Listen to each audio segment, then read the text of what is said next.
Gil, where we go? We're going. Welcome, guys. Another day, another vlog. Another vlog. We're going to World War II Museum. Palawan, Palawan. Special Battalion, Special Battalion. World War II, World War II Museum. Museum. See ya.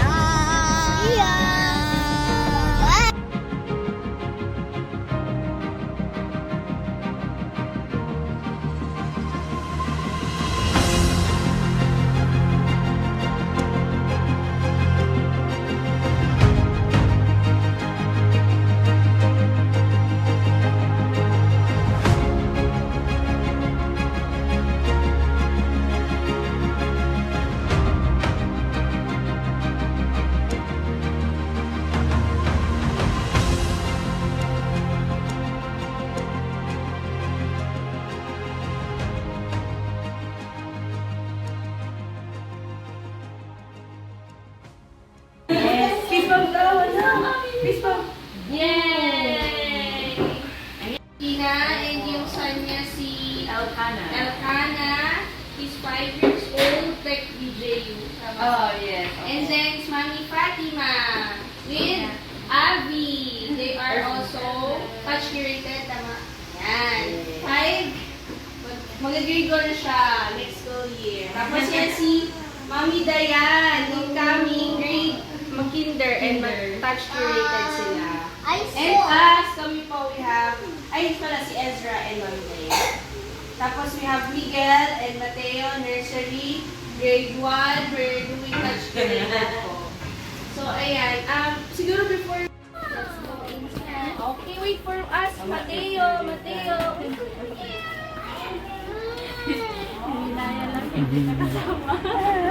Ay, hindi nasama sa pic.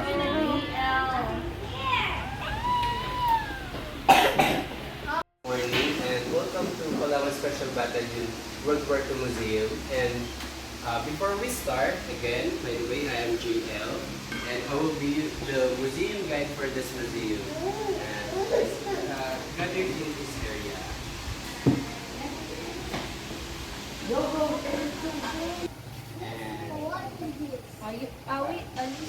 We can start now, and then I will give you some information for what are the contribution of the city of Puerto Princesa during the World War II, and also for what we have here in this museum.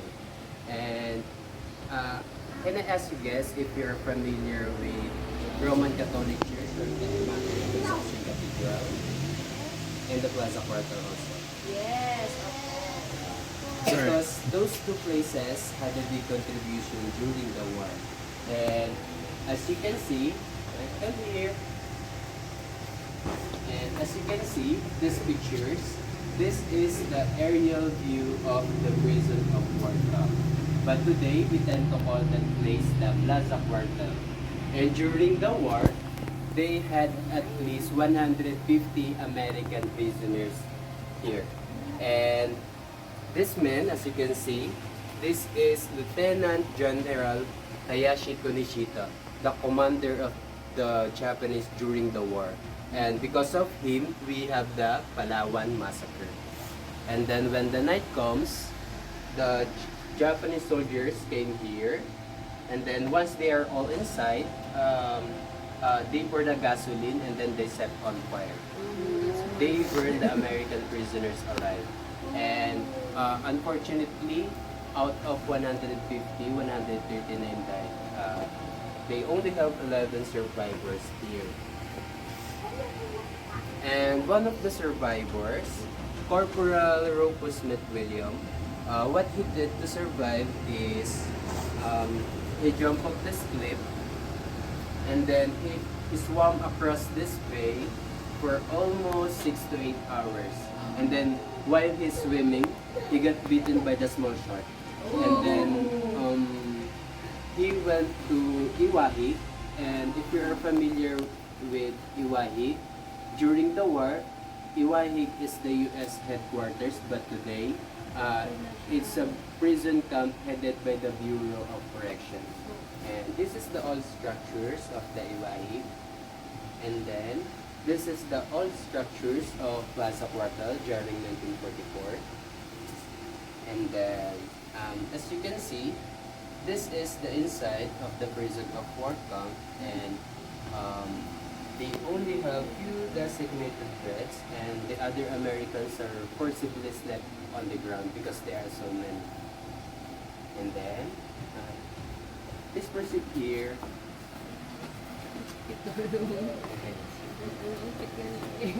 And then these huge pictures, this is the USS Missouri, or the Mighty Mo. And this is the formal surrender of the Japanese from the US on September 2, 1945. This is on Hawaii. And this is headed by, if you are familiar with General Douglas MacArthur, his famous quotation that I shall return. And then from this side, this is Camp Tinigiban. This is after the war. Wow, pumpkin, di ba? Ayan po. As you can see, all these men, they were called the Palawan Special Battalion Officers because they are the one who fought during the war. And all this lady, they were called the Palawan Beauties. Ayan. Sila po yan. And then today, this place is the PPO, or Puerto Princesa Provincial Police Office. Ayan. Sa Tinigiban? Yes po, yan. Sa may tabi ng Adventist? Adventist? Hindi. Ay, hindi na tinigaban. Yung sa inyo, tinigaban. Yung sa Ah, sa may elementary? Opo, doon po. Ay, oo. Yung gilid po ng elementary. Ah, okay. Yun po yun siya. And are you familiar guys with Baywalk? Yes. Yeah. Baywalk during the war is the US landing site. But today, this place is one of the famous tourist attraction we have here in Puerto Princesa. And then, from this side, please come here. These pictures, this is the old city of Puerto Princesa during 1945. And we are here now. This is the Rizal Avenue extension. And then the use of airport runway is at the back of this museum built by the American prisoners. And then these pictures, this is the Corregidor Island, which is the first island that the Japanese occupied here in the Philippines. Ah, yung Corregidor. Yes, Sa po. Bataan? Apo. Yan po. Nakapunta na ako doon. Someday sana ako rin. And then, if you know the Canigaran, or known for Vietnamese Refugees Camp, or VRC, yes po. 1 kilometer from here, when you straight this road, maybe you can go there after this. During the war, that's the US 10, US 10 or US 10 camp. And this is the place where our local hero executed Mendoza Sr. And then please proceed to the next room, which is the Palawan Special Battalion room.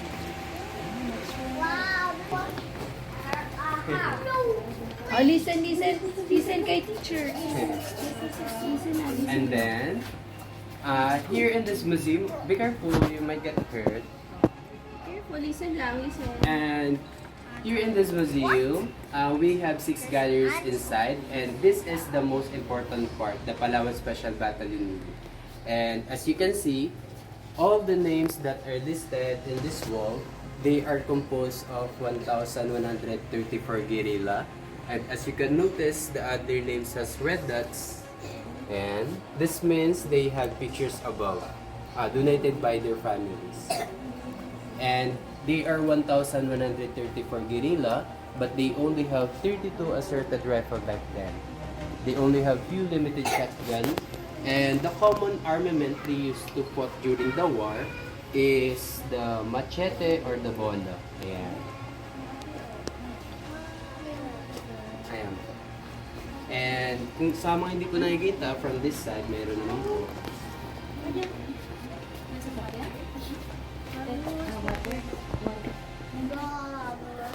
Is this guard? Is this guns aren't working or Yes, no? sir.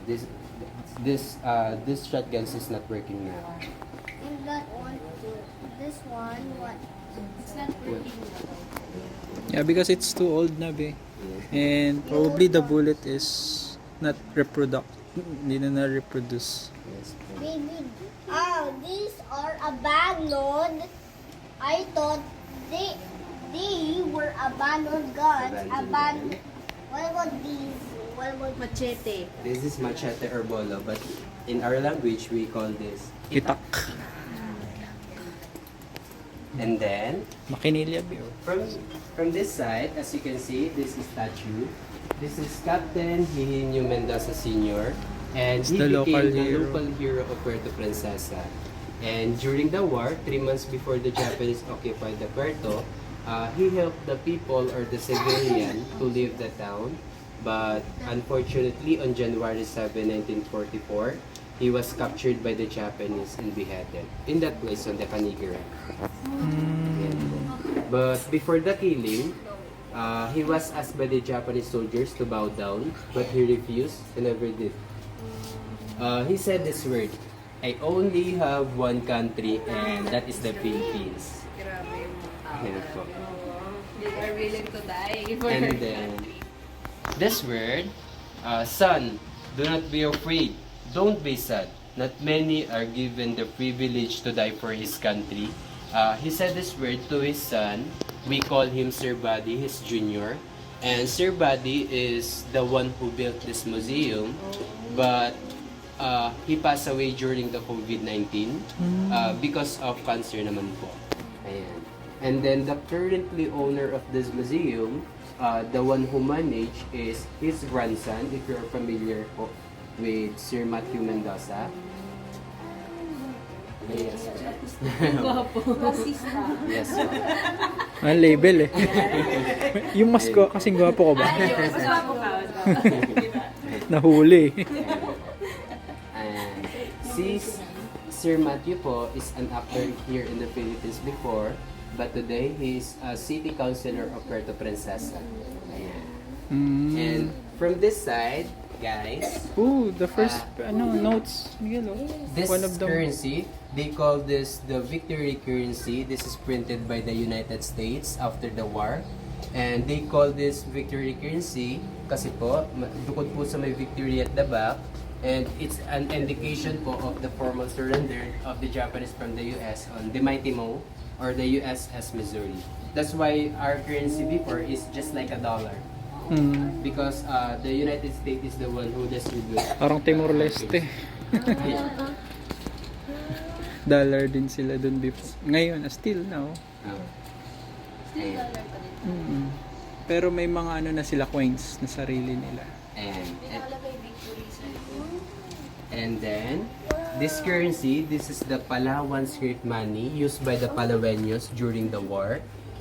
And this is the typewriter they used to create this currency, which is the Palawan script money. Ngayon na kailangan ng typewriter. That is what you call typewriter, kids. Makinilya, in Tagalog. I'm gonna make my own Lego World War II writer. With these bills. And then, please proceed to the next room, which is the Japanese room po. Before Miguel, Adali, kids. Or read some rules, ha? Hands off, please. Or Hands off. Wow, this is so amazing. And there were the weapons, guns, helmets, guns, Beautiful. and what uniform, and this emperor, his jockeys are popular. Okay, ayan. Oh, listen na, listen. Listen na. Oh, Miguel, no hands off, please. Yes, guys, listen. This room is for our invaders, the Japanese room. And if you are familiar, guys, with the Mickey Mouse money or the wordless money, ayan po, the Mickey Mouse money. Ayan. Mickey Mouse money po is the currency distributed by the Japanese all over in the Philippines. But actually, it did not came here in the Palawan because we used to have the Palawan script money po. Ayan. tinawag po siya na worthless money because po of high inflation. Dahil po sa high inflation, nawalan po ng value yung currency. Talaga. Ayan po siya. Pakalat siguro ng marami. Opo, sobrang dami po yung pinakalat.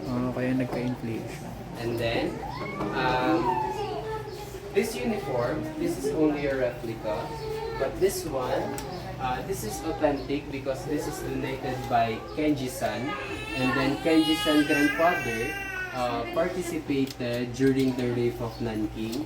But today, they call that the Nanjing Massacre. It's a Chinese war naman po. And then, what happened before, the Japanese soldiers tried to attack the Nanjing, which is the capital city of China. And when they saw a lady, unfortunately, some were raped, some were killed, and when they also saw a baby, they will throw from the air and catch by this bayonet. This one. So morbid. And this is what it looked like Parental when guidance. it's detached from the rifle. And this is really long. And then, May gunpowder pa po yung mga yes po, yung iba po meron po po yan siya. pwede pa pumutok yan. Pero tingin ko hindi na rin po siya mag-work kasi po nag-moist na po. I see. Parang ano na. And then, as you can see, all this armament, this is for assassination or for killings. And only the higher rank official lang po yung makakagamit.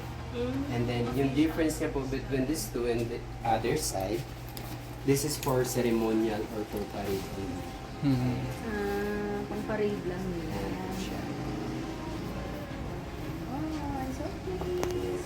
And then, last one po, kung makikita po ninyo, this is the vintage flag of the Japanese. And Flag of the Japanese. some of the signs here is the dedication of the Japanese soldiers before going to war. And some of the signs means is when this war is necessary or when for sure. And then, yung flag po na to, this is for kamikaze or the suicide pilot. Ayan po. Yun yung ano pag di na sila tag corner na. Yes po. Hindi sila susuko. Mag-ano na lang sila. Ay, papakita lamang po dito po sa side po na to, show yan. This one, this is the harakiri knife. They Harakiri. used to kill their own life. Ang ano po nila doon, yung reason behind that, they don't want to ano tawag dito? Prefer po nila na patayin yung sarili Than nila be caught. instead po na ma-eliminate or ma-captured ng sarili nilang kalaban. Kasi po, ang dahilan, ayaw po nila na ma-feel na ma-disgrace or dishonor ng sarili nilang bansa. Ayan po. And then, paproceed na lang po tayo sa next room, which is the United States room po. Japanese machine gun. Laki ng bullets.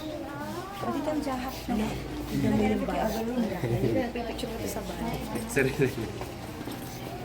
What flag is this? United States.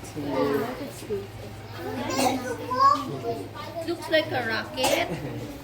Avi. It's ano, missile bebe. Here Missile is yan. museum. Bala ng missile. One of the things that Or sa submarine. for being here is this one. Listen, listen.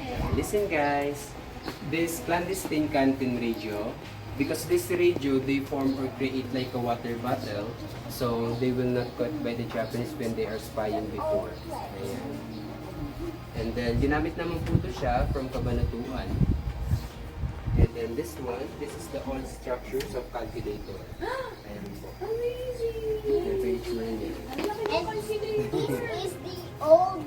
This one is a typewriter. Typewriter po. Wait. And why is this not work? Why is this It's old not na eh. typing? Old Lenny. It's already broken, sir. Mm. And then, from this side, this flag, this is the original flag of the United States. And if you're going to count the star, it's only 48, but correct me if I'm wrong today, it's 50 because they had the Alaska in Hawaii. And during the war, they divided into two campaigns, the Pacific Theater and then the European campaign. here in Pacific Theater, if you are familiar po with atomic bomb of Hiroshima and Nagasaki, these men, Paul Tibbets and Charles Winnie, they carried the two atomic bomb, and then they called the atomic bomb the Little Boy and Fat Man. And then start from Guam, they flew for almost 3 days. Then when they went to Hiroshima and Nagasaki, they dropped these two atomic bomb. And this is the after the explosion. This is mushroom cloud. And then this is the result. Kasi yun. Ito ba yun?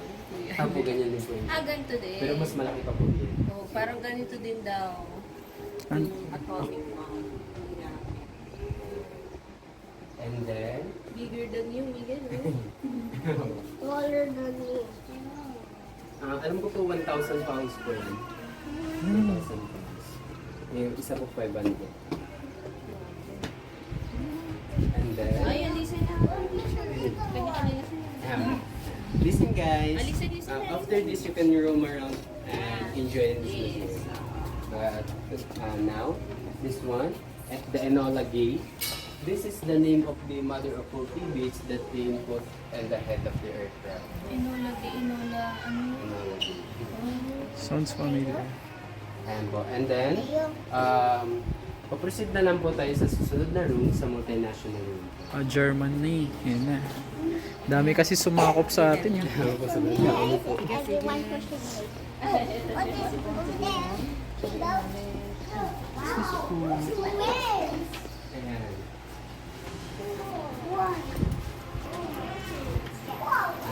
Hello children! Listen. Listen, sir.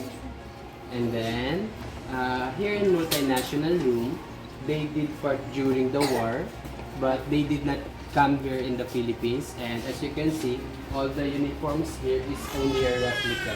But this one, this is authentic po yung Australian uniform because donated po yan ng isa po namin guest just for this museum. Mm. And then, from this table, guys, kung nakikita po ninyo, this is the first distributed bottle of Coca-Cola here in the Philippines po. Ayan. Hindi bago, ganun pa. And Kutsara. this is the first Cola distributed bottle po ng Pepsi, Pepsi. but only on US. Mayroon po silang mga forks and compass and then mga food powder and all types of camera.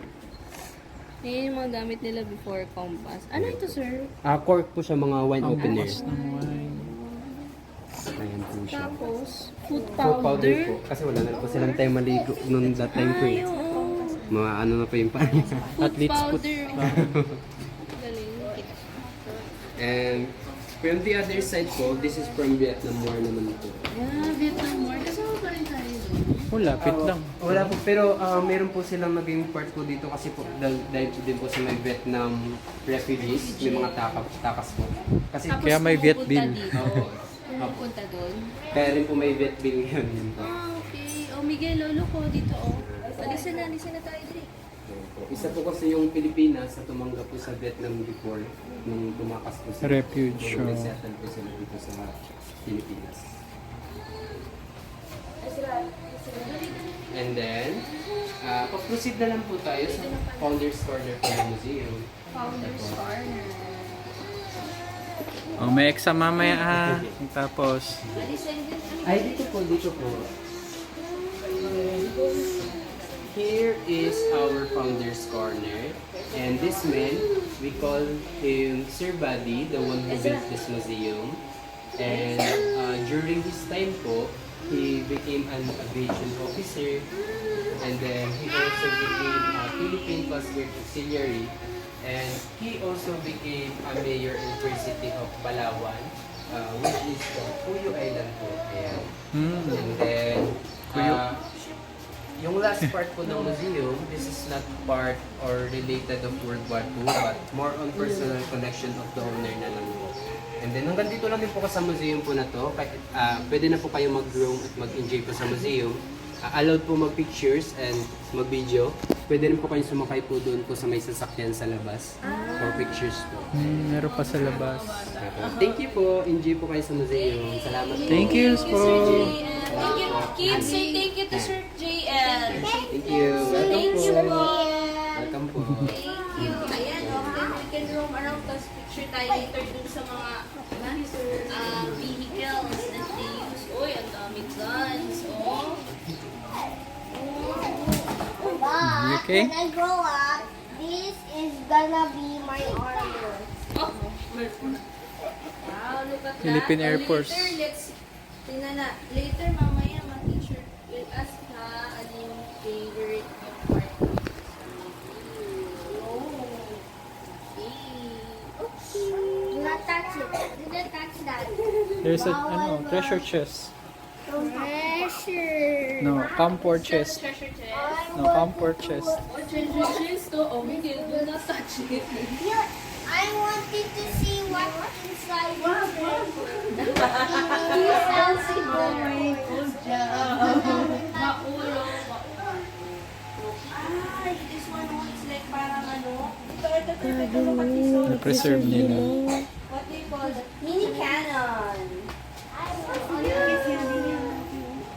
Mini cannon. No, no.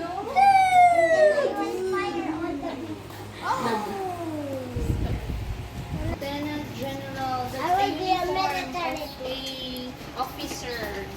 Okay, let's go to the vehicles. Who wants to see the vehicles? Meron pang mga photos na. Take a photo. Dali. Dali. Kids, kids. Kids, Miguel. Kids. Oh, kids, sit down, kuya. Ah, dali. Ayan. Okay. Say hi. Tawag dito mga vehicles that we use during the war. Isa-isa lang ha. Oh. Which one do you like to My favorite is to go. MDG. US Marines. Dali, sit down there. I'll take a photo. Ikaw yan, saan ka? I like here. Kana, saan ka magsakay?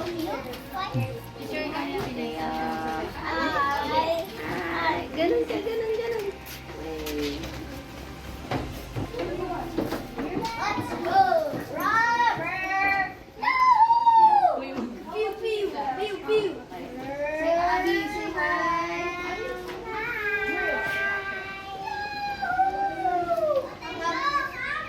Come, come, Mateo daw. Mateo. Miguel.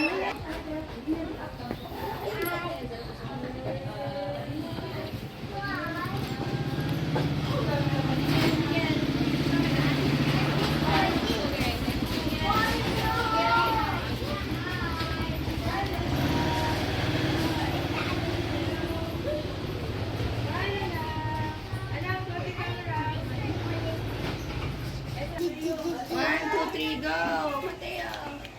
Abby. Smile. Pretend you're driving.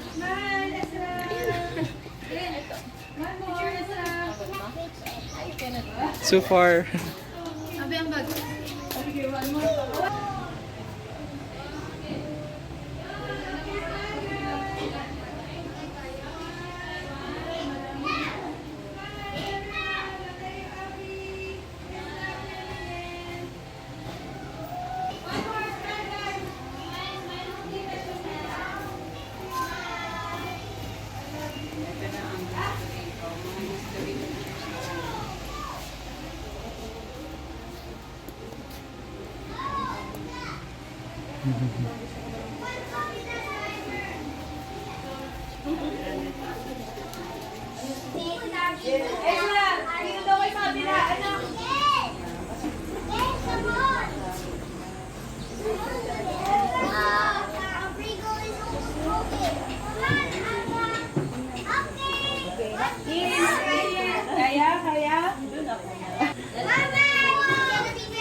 mga sundalo natin, sumakay na. Oh, go, go, go. So, Abby will be the driver? Alright. Abby.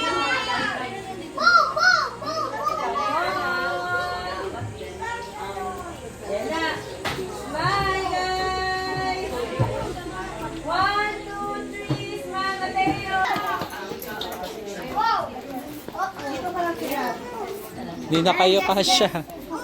So, excuse me po. It's okay. Excuse me po. Isa-isa lang.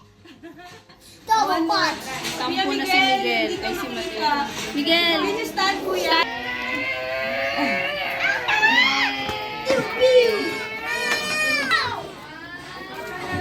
Buti yan. Alisin mo yung pamutayo ka dyan sa may Armalite.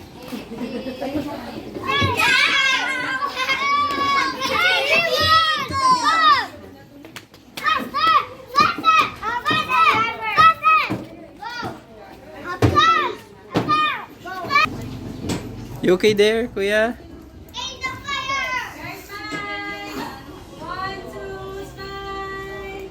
One more, wait ka. Okay. Per hour. Come on, let's cut this. Maximum speed. I think that's meters, not miles. Oh, who's your target?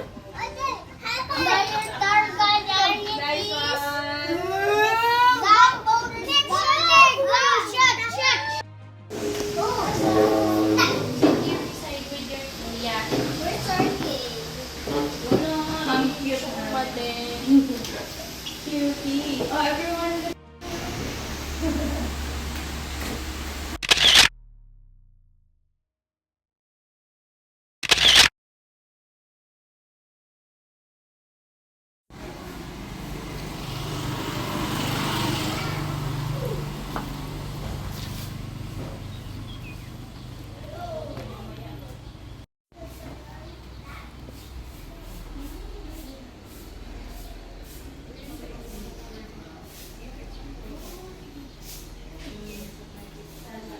Is it clear with it?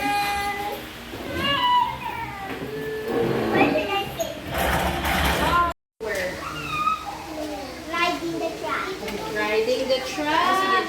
How about you? Kuya, what's your favorite part? When you saw the guns, what about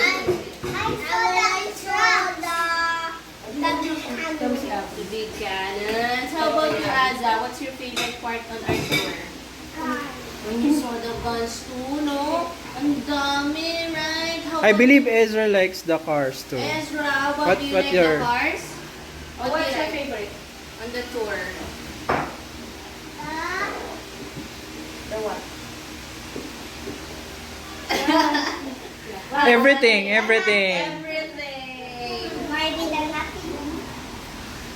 When you saw the guns, okay. How about the missile?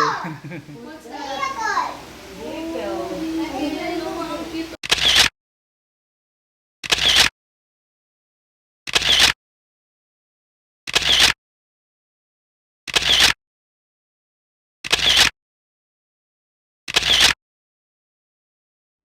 Join the Palawan Learn Group! Yay!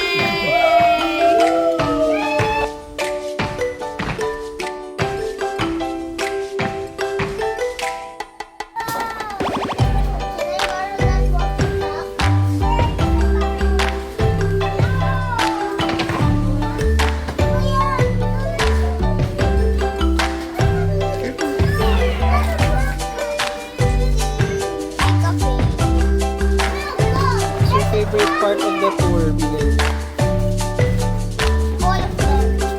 Okay. Say bye. See you on the next vlog. Sugar activated na.